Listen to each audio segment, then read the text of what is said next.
Yeah, BBC branded government funded on Twitter. So Elon's gone into their account and put a little note on there saying that they're government funded.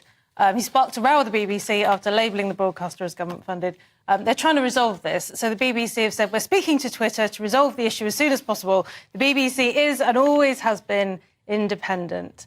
And they're keen to point out that it's funded by the British public, but through the licence, not directly through the government. So that's not the same as Netflix, is it? Yeah, it's interesting. In a way, it's quite ironic because the government, BBC, most people at BBC hate the government. It should say blob-affiliated media. It's really the blob. But it is very interesting. Is Musk trolling the legacy media fans? Because he took NPR in America and he said that it was state-affiliated media. Then they said, hang on, we're not state-affiliated. But then he changed it to government-funded because they receive 1% of funding from government grants. So, but is he kind of just doing this? Is just an automated algorithm bot, or is Musk just having a little pop at the old legacy media? He might well be. I mean, I don't think he's had time at the moment to do any of that. I think the issue is with Twitter at the moment is he's desperately trying to make it profitable.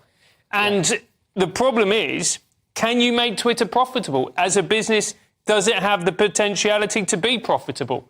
So I think that's what he's trying to do. And maybe he's stopping, and in his lunch break, he's fired this off in order to... He's trying to force people to go on Twitter Blue. You have to pay... It's actually like 11... It was meant to be 8 quid, but it's like 11 quid a month. Yeah. It's quite good just because you can upload... I don't care about the blue tick, but you can just upload longer videos. You love the blue tick, don't you? I don't care. It doesn't mean anything. It doesn't mean anything. You click and the guy's got 12 followers and he's got a blue tick. You have both at the same time. It's like... You've got legacy blue tick and guy with 12 followers that paid blue tick.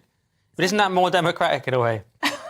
What tick have you got? I don't have any ticks. Special boat tick. I'll stop. I don't know what's wrong with me. He also did it to the New York Times, didn't he? The New York Times lost their verified tick, which was quite interesting. It was, and they did seem to be quite upset about it, didn't they? They were not thrilled because basically they wouldn't pay. Yeah. And so he said, the only one I think is a bit harsh is George Galloway has Russian state-affiliated media, which has wound him up a lot because he's not, is he? I mean, he's just George Galloway.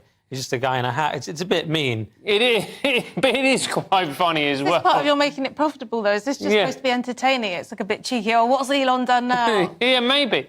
I just think he's sort of... I think he's making a point, in my opinion, that... Well, it might just be a bot. Or he's making a point that legacy media is over, Twitter is the new media, and you people are all going to have your privileges stripped away. That's what I like to think it is.